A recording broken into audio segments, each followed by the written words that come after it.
Well, in news coming out of Syria's capital now, fresh clashes have broken out outside the Al Yarmouk refugee camp as diplomatic efforts are underway to end the unrest in that country. Fighting erupted between the Syrian army and foreign-backed armed groups after militants attacked a municipality building near the camp. Other clashes are also reported near Regis Square in Damascus. As our correspondent said earlier, the insurgents also raided an army post near Al-Khalsa area in the capital. This is while diplomatic efforts to end the unrest in Syria are gaining momentum. Today, the UN Arab League's special envoy to Syria met with China's ambassador to the country. Dr. Brahimi met Zhang Jun in Damascus after holding talks with 3 opposition groups and President Bashar al-Assad. Well, to discuss that a bit further, we're now joined with Mr. Ken Stone, who is with the Hamilton Coalition to Stop the War, who is joining us now via Skype from Hamilton, in fact. Mr. Stone, thanks a lot for joining us. Now, how do you assess the situation surrounding the Al Yarmouk refugee camp, considering it's been said in the past that Syria and the Palestinian cause are very intertwined? Well, I have been watching the Syrian situation for over a year, and I've observed a pattern. Every time that there is a diplomatic initiative to resolve the Syrian situation through political means, diplomatic means, and with a made-in-Syria solution, there is also a concurrent flare-up on the part of fighting on the part of the foreign-backed mercenaries.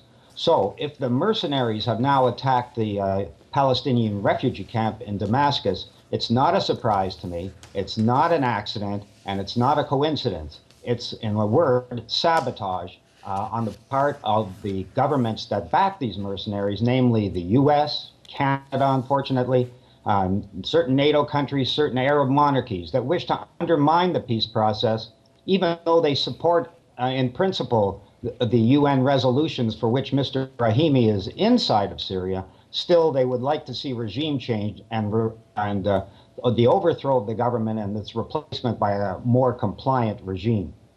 So that in a sense, Mr. Stone, is the plan perpetual chaos for Syria?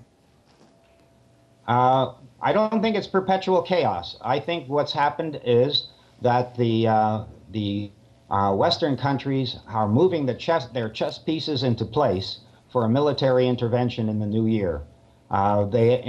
In Doha, Hillary Clinton rebranded the mercenary franchise under the umbrella of Syrian National Initiative.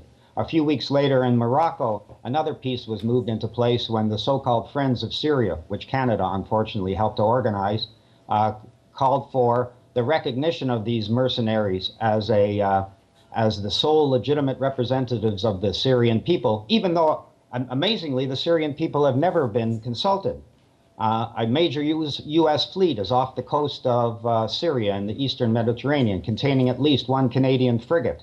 Patriot missiles, as your news report showed, are being installed in Syria, and they should be operational, according to NATO, by the end of January. And finally, Obama had his red line, the tired old boogeyman of the chemical weapons of mass destruction. So no, I don't think it means chaos forever. I think what it means is we're heading towards NATO military intervention in the new year. All right, I do apologize for interrupting you, but we will have to leave it there for now. That was Mr. Ken Stone with the Hamilton Coalition to Stop the War, speaking to us live via Skype from Hamilton. Sir, we do appreciate your insight here on Press TV.